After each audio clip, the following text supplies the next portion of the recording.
ये ये जो कुरुक्षेत्र है, ये धर्म क्षेत्र भी है और ये वो स्थान है जहाँ से धर्म के लिए इतिहास का सबसे बड़ा युद्ध लड़ा गया। और हम लोगों की परिस्थिति ऐसी बनती चली जा रही है कि हमें भी अपने धर्म के लिए युद्ध लड़ने की नौबत आ चुकी है। जो देखो वो हमारे धर्म के ऊपर प्रहार करता चला जा रहा है। यहाँ तक कि जिसको हम गाय को माँ कहते हैं, हमारी माँ को काट काट करके बेचा जा रहा है। और ये भी कहा जा रहा है कि जो बेचने वाले हैं कोई पराये नहीं है, तुम्हारे ही हैं। तो कुरुक्षेत्र की याद हमको आई, क्योंकि कुरुक्षेत्र में जो युद्ध लड़ा गया था उसमें भी यही परिस्थिति थी। अत्याचार हो रहा था, अन्याय हो रहा था और अपने ही अपनों के ऊपर कर रहे थे। तो कुरुक्षेत्र से बढ़िया इस कार्य के लिए दूसरा कोई स्थान नहीं हो सकता। इसीलिए हम लोगों ने सोचा कि कुरुक्षेत्र चलें। अब यहाँ कुरुक्षेत्र रह करके कल दिल्ली जाएंगे और वहाँ पर अंतिम प्रतीक्षा का जो दिन है, क्योंकि ये जो गौ हत्या की मांग है ये आज़ादी के पहले से है हमारी। सब नेताओं ने उस समय भी कहा था कि आज़ादी मिलते ही कलम की पहली लिखावट गाय के बारे में लिखी जाएगी, लेकिन लिखी नहीं गई। 78 साल का समय बीत गया। अब गौ हत्या बढ़ती चली जा रही है, गौ मांस का व्यापार बढ़ता चला जा रहा है और उसके बारे में लोगों का ध्यान भी कमज़ोर होता चला जा रहा है। तो ऐसी परिस्थिति में ये हमारे धर्म के ऊपर आघात है और हमको इस बारे में अब लड़ाई तेज करनी है। तो स्वाभाविक है कि प्रेरणा स्थली पर आकर के प्रेरणा प्राप्त करके जाना अच्छा होगा। तो इसीलिए हम आए हैं। कल यहाँ से दिल्ली जाएंगे, सायंकाल तक पहुँच जाएंगे। परसों सवेरे 7 बजे से सायंकाल 5 बजे तक हमने सोचा था कि रामलीला मैदान में बैठ करके अंतिम दिन की प्रतीक्षा भी कर लेंगे, क्योंकि कुंभ से 33 दिन का समय हम लोगों ने अंतिम रूप से दिया था कि देश की हर पार्टी बता दे कि वो गाय के साथ है कि गाय के खिलाफ है। लेकिन अभी तक किसी ने सामने आकर के बताया नहीं। रामलीला मैदान में बैठ करके अंतिम दिन की प्रतीक्षा हम करना चाहते थे। उसके लिए अनुमति मांगी थी, अनुमति भी मिल गई। जो पैसा जमा करना था वो पैसा भी जमा कर दिया। टेंट हाउस, लाइट, माइक सबका इंतजाम भी हो गया। उसके बाद 2 दिन पहले अचानक हमारे जो अनुमति दी गई थी उसको निरस्त कर दिया गया। कहा गया पुलिस की तरफ से कि ऊपर से आदेश आए हैं कि लॉ एंड ऑर्डर की कोई समस्या होने वाली है, इसलिए ये कार्यक्रम नहीं हो सकेगा। अनुमति निरस्त कर दी गई। तो एक तरह से तो हम समझते हैं कि हमारी ये जो प्रतीक्षा की अवधि थी उस अवधि में ही केंद्र सरकार का एक जवाब आ गया, क्योंकि कोई तो जवाब आना था। तो ये जो हम वहाँ पर बैठ करके प्रतीक्षा करने वाले थे, इस प्रतीक्षा को भी ना करने देने का ये उपक्रम बना दिया गया कि वहाँ जो अनुमति मिली थी, अनुमति देने के पहले ही वहाँ पर पुलिस और जो ट्रैफिक है और दूसरे जो संबंधित विभाग हैं वो अध्ययन कर लेते हैं, तभी वो देते हैं। तो उन्होंने सब अध्ययन करके ही अनुमति दी थी। उसके बाद भी निरस्तीकरण का आदेश आने का मतलब है कि केंद्र सरकार ने इसी माध्यम से ये प्रकारांतर से बता दिया कि गाय की बात करने वाले को हम बैठने ही नहीं देंगे। तो गाय की बात क्या करेगा, सवाल क्या पूछेगा, सवाल पूछने वाले को ही बैठने का मौका नहीं दिया जाएगा। तो ठीक है, उन्होंने वहाँ पे बैठने के लिए जो अनुमति थी उसको निरस्त कर दिया। हम कानून के मानने वाले व्यक्ति हैं, हमारी एक अपनी जिम्मेदारी है, तो इसीलिए हमने स्वीकार कर लिया कि ठीक है अब नहीं बैठेंगे हम। लेकिन दिल्ली की सड़कों पे तो चल ही सकते हैं। तो हमने अब ये तय किया है कि हम 17 तारीख को जो समय हमारे निर्धारित था, सूर्योदय से शुरू करके दिल्ली की सड़कों पे गाड़ी में बैठे हुए घूमेंगे। और हमको और ज़्यादा अच्छा मौका मिल गया।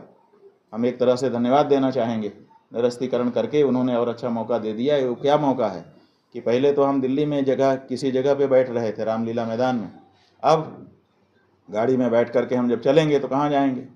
तो स्वाभाविक है कि जितने राजनीतिक दलों के कार्यालय हैं उनके सामने से भी हमारी गाड़ी गुजरेगी, तो अब वहाँ पे हम गाड़ी रोकेंगे और रोक करके कहेंगे कि तुम्हारे दरवाजे आके शंकराचार्य जी पूछ रहे हैं कि बोलो गाय के बारे में तुम्हारा क्या कहना है, हाँ कि ना।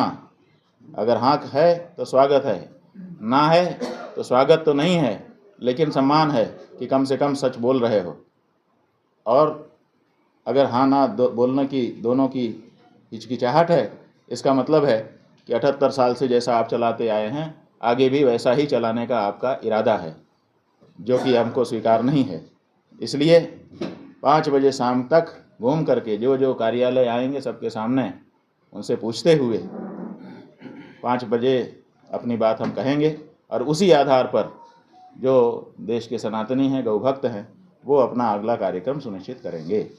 गुरु जी भी तब लंबे समय तक अनशन पे बैठे रहे, गौ को बचाने के लिए बड़े प्रयास, जीवन समर्पित कर दिया। इनके शरीर में क्या परिस्थिति है आप देख ही सकते हैं।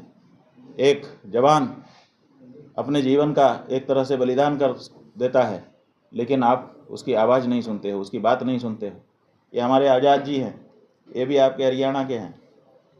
इनके ऊपर गलत मुकदमे लगा करके इनको जेल में डाल दिया गया। किस लिए? ये गाय की बात उठा रहे थे। तो जो गाय की बात करेगा उसको उसकी परमिशन निरस्त कर दी जाएगी। जबकि उसी दिल्ली में 2 और प्रदर्शन कल हो रहे हैं और उनकी अनुमति है, उनसे लॉ एंड ऑर्डर नहीं बिगड़ रहा है। गाय के भक्तों के बैठने से लॉ एंड ऑर्डर बिगड़ेगा, ये बात कही गई है। तो जो गाय की बात करेगा उसके विरुद्ध कार्यवाहियाँ की जाएंगी। ये इस समय की परिस्थिति है। एक बात इस समय चली है पूरे देश में औरंगजेब के बारे में। हम तो जो देख रहे हैं परिस्थिति, औरंगजेब तो सामने ही दिखाई दे रहा है।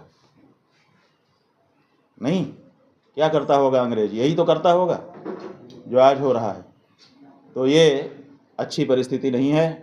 इसीलिए हम ये चाहते हैं कि अब देश का वो गौ भक्त जनमानस बिल्कुल खड़ा हो जाए, आर पार की लड़ाई लड़ ले, अन्यथा गौ माता की हत्या का जो कलंक है अब उसके माथे भी होगा।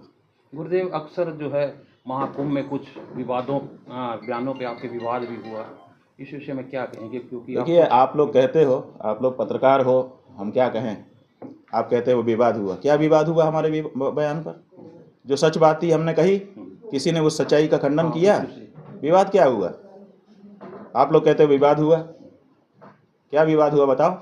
नहीं, सच्चाई को लेकर भी नहीं, सच्चाई कहना विवाद है। हाँ जी, ऐसा क्यों बोलते हो आप लोग? सच्चाई कहना विवाद नहीं होता है।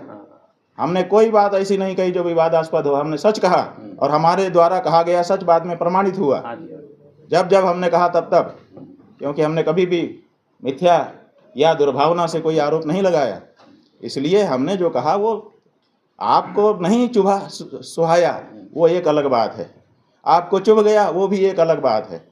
लेकिन विवादास्पद बयान हमने दिया, ये आपका गलत आरोप है हमारे ऊपर। हम इसको अस्वीकार करते हैं। और या तो आप बताओ कि क्या विवादास्पद बयान था हमारा, उसमें विवाद क्या था? ऐसा मत कहो। हम जिम्मेदारी से बोलते हैं। बीजेपी की सरकार हिंदुत्व को लेकर, भाई हम कहते हैं किसकी सरकार से क्या मतलब है? आप बीजेपी का नाम लेकर के क्यों हमको आप ये सिद्ध करना चाहते हो कि हम बीजेपी के खिलाफ हैं? हम हर उस पार्टी के खिलाफ हैं जो गौ हत्या को बढ़ावा दे रही है। उसमें बीजेपी भी हो सकती है, उसमें कांग्रेस भी हो सकती है, उसमें सपा बसपा और ये सब हो सकते हैं। कोई अभी तक सामने निकल करके नहीं आया है जो हम हिंदुओं की गौ भक्ति की भावना के साथ खड़ा होने का दावा कर सके कि हम आपके साथ खड़े हैं। जी, यही तो हम कह रहे हैं कि साफ साफ कहो कि तुम्हारे मन में क्या है। कोई दल निकल के आ रहा है? आप केवल बीजेपी का नाम लेते हो। अभी होली को लेकर भी काफी विवाद हुए हैं, जैसे हिंदू और मुस्लिम में संभल में। भाई राजनीति वाले राजनीति नहीं करेंगे तो क्या करेंगे? उसमें आप काहे को जाते हो? उसको आप लोग बढ़ावा देते हो। आप लोग राजनीतिज्ञों को खेलने के लिए प्लाट उपलब्ध कराते हो। ये तो होता ही रहता है। राजनीति वाले अपनी अपनी बात करते हैं ताकि थोड़ा सा माहौल बने, तो माहौल बनाना उनका काम है, वो करते हैं। आप लोग अगर उसको नहीं आगे बढ़ाना चाहते हैं तो आप लोग उस पर संयम रखिए। आप लोग उसमें बाइट ले करके उसको ज़्यादा करते हो तो उनको मौका मिल जाता है। वो राजनीति है। मंदिर मस्जिद को लेकर भी सर काफ़ी विवाद चल रहे हैं। भाई मंदिर जो है आराधना के लिए होता है, उपासना के लिए होता है, और मस्जिद भी आराधना उपासना के लिए होती है। किसी को नीचा दिखाने के लिए, किसी को ऊंचा दिखाने के लिए ना तो मंदिर होता है ना तो मस्जिद होती है। हम पूछना चाहते हैं उन हिंदुओं से और उन मुसलमानों से जो मंदिर और मस्जिद का किसी को नीचा दिखाने के लिए उपयोग करते हैं। कहाँ है तुम्हारे धर्म में, बताओ।